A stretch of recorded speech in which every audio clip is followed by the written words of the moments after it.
Graças a Deus, a igreja pode tomar assento. Eu quero vos convidar a abrir a Bíblia Sagrada. Vamos ao Evangelho segundo escreveu Marcos, capítulo de número 10 e versículo de número 46. Evangelho segundo escreveu Marcos, capítulo de número 10 e o versículo de número 46. Obrigado, irmão Moisés. Assim que está escrito: depois foram para Jericó, e saindo ele de Jericó com os seus discípulos e uma grande multidão, Bartimeu, o cego, filho de Timeu, estava assentado junto ao caminho. Diga, junto ao caminho. Mendigando, diga, mendigando. E ouvindo que era Jesus de Nazaré, começou a clamar e a dizer: Jesus, filho de Davi, Jesus, filho de Davi. 1, 2, 3. Jesus, tem misericórdia de mim. E muitos o repreendiam para que se calasse, mas ele clamava cada vez mais: Filho de Davi, tem misericórdia de mim. E Jesus, parando, disse que o chamasse. E chamaram o cego, dizendo-lhe: tem bom ânimo, levanta-te, que ele te chama. E ele, lançando de si a sua capa, levantou-se e foi ter com Jesus. E Jesus, falando, disse: que queres que te faça? E o cego lhe disse: mestre, que eu tenha vista. E Jesus lhe disse: vai, a tua fé te salvou. E logo viu e seguiu a Jesus pelo caminho. Amém. Olhe para mim um pouquinho agora. Quantos de nós já não ouviu a mensagem a respeito do cego de Jericó? Não tão somente para aqueles que são conhecedores assíduos e que leem a Bíblia Sagrada, até mesmo aqueles que não têm por costume entrar numa igreja, que não têm por costume o Evangelho. Eles já ouviram alguém falando, alguém pregando numa esquina. Eles já ouviram alguém cantando sobre a temática o cego de Jericó. Mas pasmem, irmãos, que eu fui buscar na Bíblia uma revelação, algo de Deus, e o Senhor nos revelou algo tão maravilhoso, que vai servir esta noite de embasamento para que você saia daqui fortalecida, para que você entenda que as dificuldades das portas para fora da igreja não são nada diante de um Deus que é todo poderoso e que tem propósitos para a tua vida e para a minha vida. Entenda, irmãos, a Bíblia diz que Jesus, ele estava passando por Jericó, e à beira do caminho ele vai encontrar um cego. E entenda, a multidão que acompanhava Jesus sempre era em torno de 2, 3 mil pessoas, fora mulheres e crianças. A multidão que caminhava com Jesus, uma multidão muito além do que nós que estamos reunidos aqui nesta noite. Mas entenda, irmão, a Bíblia diz que ele estava ali à beira do caminho mendigando. Por que que aquele cego estava à beira do caminho mendigando? Se você abrir a Bíblia Sagrada em Levítico, você vai encontrar lá 27 capítulos.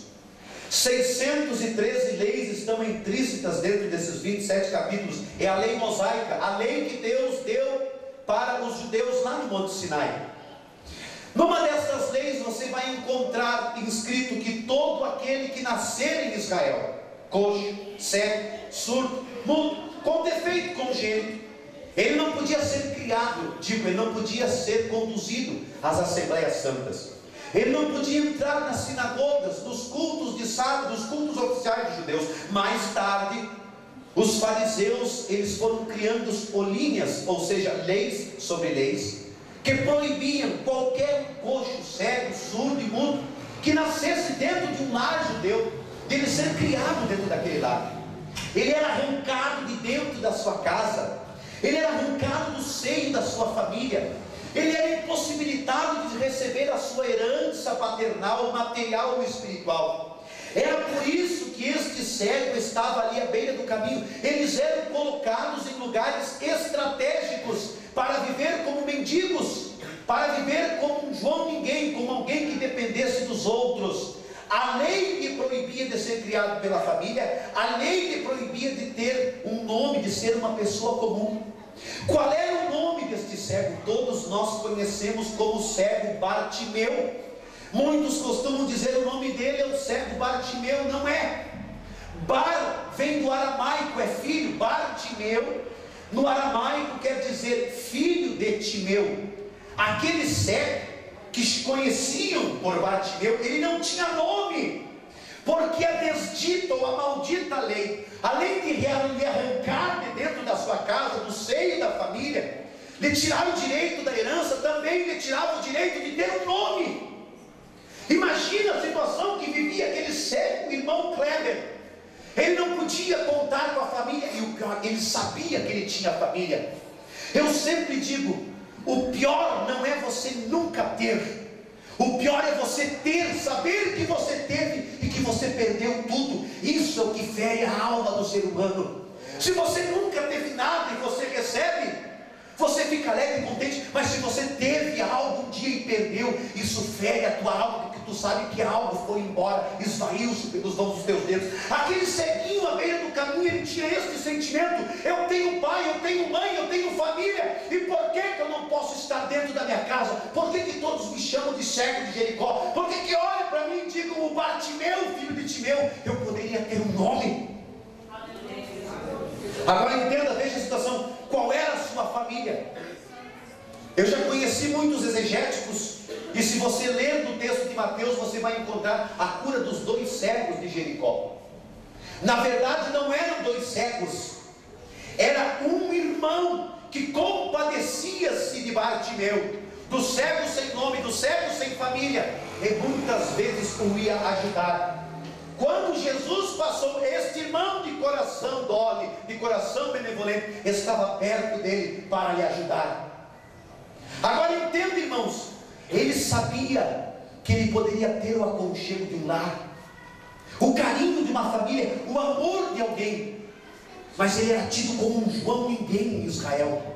Quantas vezes nas festas de Páscoa, a Páscoa para o judeu é o grande memorial, a lembrança do seu Deus que tirou o seu povo com mão forte do Egito. As famílias em Israel se reúnem, as casas se enfeitam, todos alegres, a cântico, a dança. Ele ouvia aquilo e ele tinha um sentimento: que estar lá, mas eu não posso estar, porque um homem, alguém me proibiu, alguém me arrancou dentro da minha casa, da minha família. Veja o sentimento que tinha. Por que ele mendigava? Você já viu um mendigo? Você assistiu já o testemunho do pastor Adelio Costa? Se você assistir, é algo fantástico. A Bíblia diz que ele foi escorraçado da sua casa, ele foi parar em São Paulo, ele mendigava nas ruas. Muitas vezes ele diz que ele bateu nas portas dos lares, dos restaurantes, para pedir um prato de comida, e as pessoas nem tratavam ele como mendigo, tratavam ele como ladrão. Ele dizia: eu não era ladrão, eu era alguém que precisava que alguém me desse um prato de comida, que olhasse para mim e me dissesse que está precisando de alguma coisa. Quantas vezes que nós precisamos que alguém olhe para nós e diga assim: você está precisando de alguma coisa? Você quer que eu faça algo por você? Por que o teu semblante está descaído, triste? Quantas vezes nós precisamos de uma palavra de consolo? Aquele cego precisava de uma palavra de consolo, mas a Bíblia diz que olhavam e julgavam ele pelo exterior. Quantas vezes que olham para mim e para você e julgam pelo que você aparenta, não conhece o que você sente, o que você passa. Mas Deus está neste lugar aqui, Ele conhece o teu coração, Ele conhece a tua alma, e Ele vai descer do céu esta noite para te abençoar. Se você acredita, não perca tempo, levante a mão. Agora,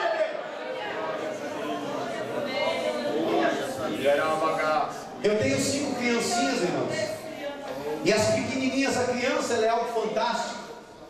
Se você observar, irmão, a criança, há poucos dias eu perdi uma das minhas, eu estava caminhando pelo centro, eu perdi uma das minhas, ela estava lá, 3 aninhos, a meninazinha, ela estava brincando com um certo mendigo que estava na praça. A tendência de nós, pais, é correr, tentar tirar de perto. Às vezes, num ano, num mês, num dia, o único sorriso que aquela pobre alma teve foi de uma criança que passou, se esgueirando, que não fez caso do problema que ele estava vivendo. Por isso que Jesus vai dizer: deixe vir as minhas crianças, porque todo aquele que não for como uma destas, jamais herdará o reino dos céus. Você já viu o capítulo 5 do Evangelho de João? Aquele mendigo vivia como paralítico do tanque de Betesda. A Bíblia diz que o paralítico do tanque de Betesda há 38 anos estava enfermo. 38 anos a sua enfermidade. Agora vamos entrar para dentro do texto, olhe para mim. Alguém que está 38 anos exposto à chuva, vento, frio, ele era paralítico.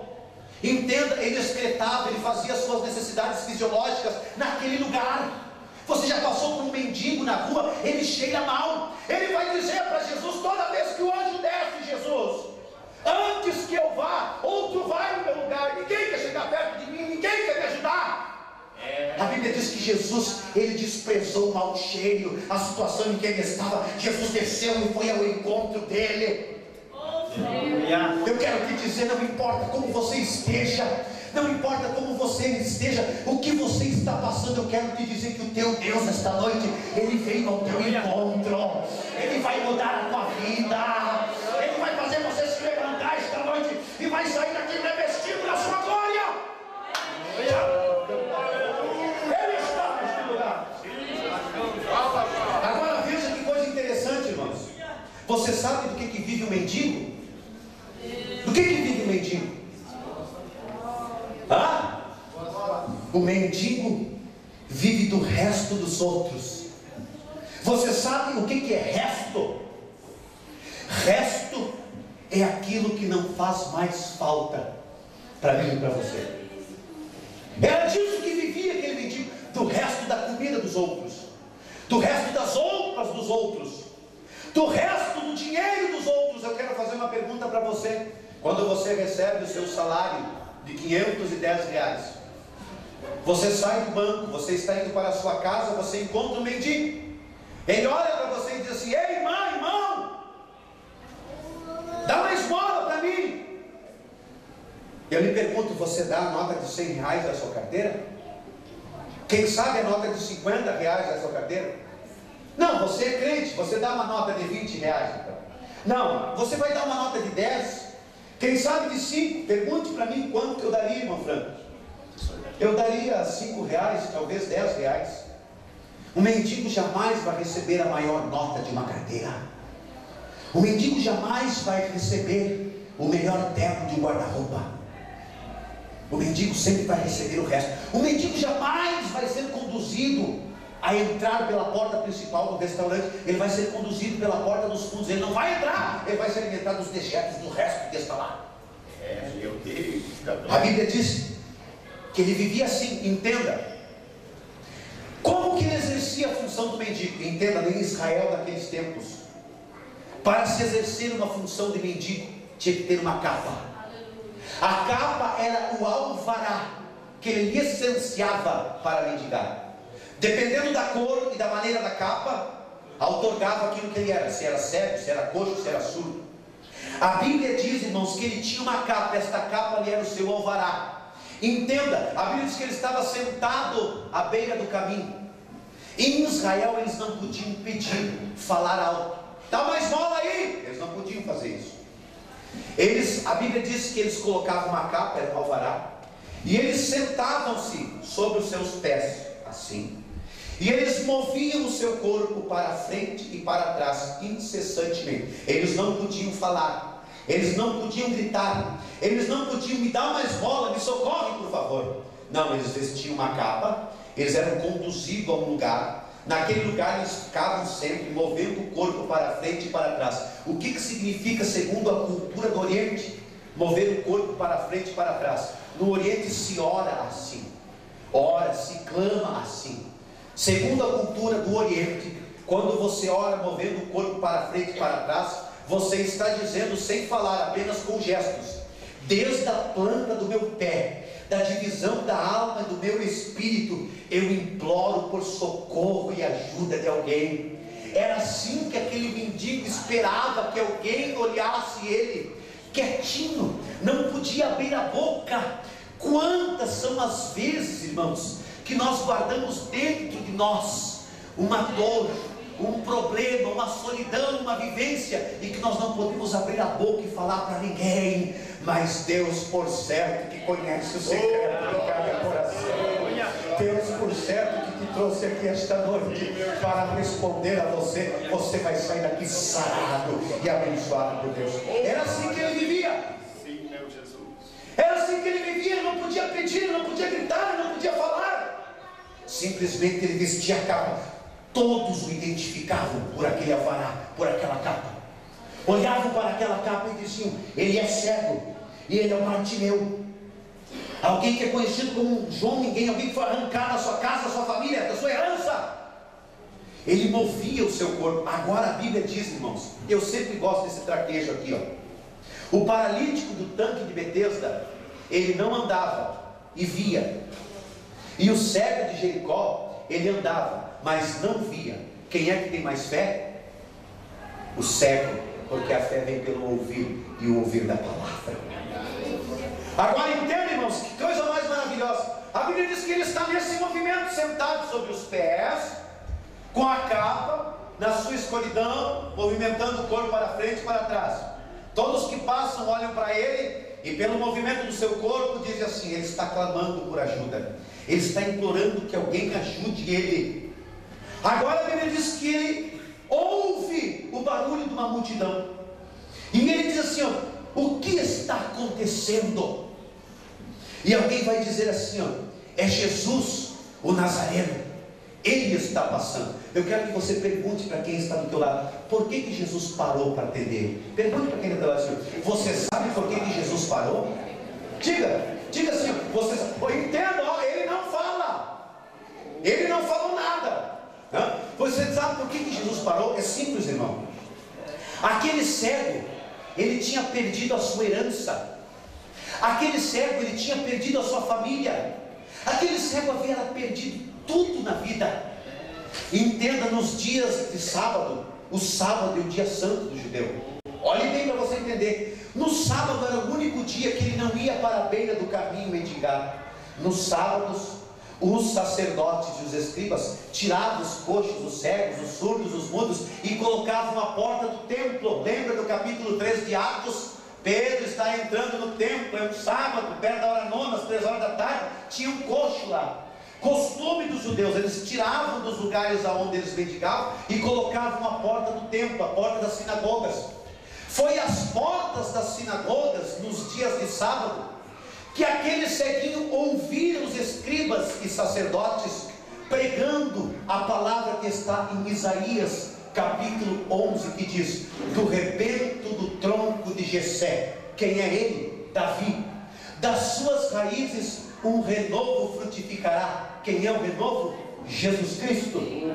Aquele ceguinho, irmãos, à beira do caminho, conduzido às portas das sinagogas e dos templos, ele aprendeu na escuridão da sua vida que Deus enviaria um dia à face da terra o seu filho, aquele que faria os coxos saltarem de prazer, os tristes regozijarem de alegria, os abatidos serem consolados e os cegos veriam. Quando aquele coxo, veja bem o que é a fé daquele cego, quando aquele cego sentado, ele ouve que Jesus Cristo está passando, ele pergunta e ele diz: quem é que está passando aí? E alguém diz assim, ó: ah, é Jesus de Nazaré, é o filho de José.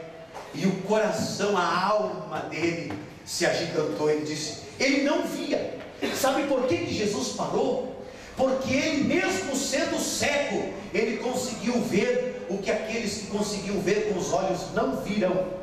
A Bíblia diz que quando ele ouviu, é Jesus de Nazaré que está passando, ele disse, não é Jesus de Nazaré, dá licença. A Bíblia diz que ele tirou a sua capa. Aí eu entendo que ele diz assim, só um pouquinho, não é Jesus de Nazaré, eu até vou tirar minha capa. Alguém diz para ele, você não pode tirar essa capa, você não pode, esse é o teu alvará, é a tua licença como mendigo e como cego. Quem é que te mandou tirar a capa? Ele está passando aqui. Eu não preciso mais da capa a partir de agora, porque Jesus Cristo é meu alvará de soltura. Eu não vou precisar mais viver de resto, porque o Senhor Jesus vai abrir as dispersas do céu.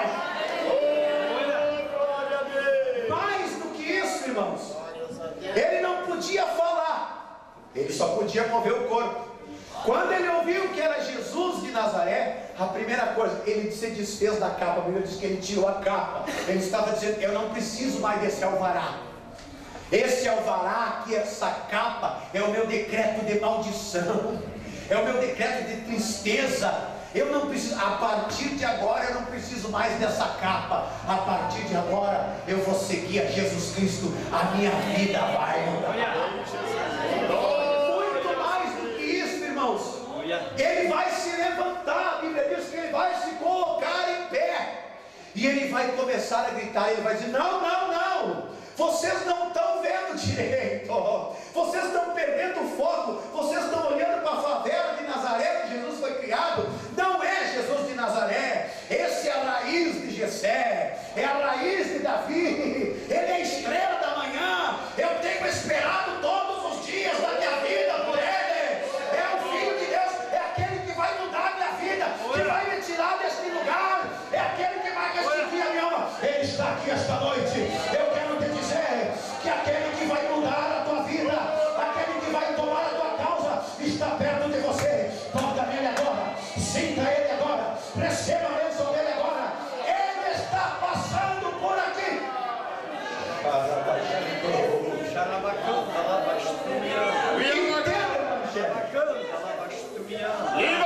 Aquele ceguinho viveu toda a vida dele na escuridão. Escuridão, irmãos. Escuridão representa dias de angústia. Escuridão representa dias de aflição. Davi escreveu sobre os dias de escuridão. Ele diz: o choro pode durar uma noite, mas a alegria, ela vai bater a tua porta pela manhã. Eu quero te dizer, você que entrou aqui triste, chorando, abatido, você que chegou sem esperança, e que o diabo diz, como eu disse para você, que o cala-te, o mestre não vai te ouvir. Eu vim aqui como homem de Deus te dizer que o Senhor está contemplando a tua aflição, que desde o primeiro momento em que tu te aplicou em buscar a presença de Deus, os céus estão se movendo a teu favor. Ele está dando ordem aos seus anjos, os céus estão descendo em teu favor.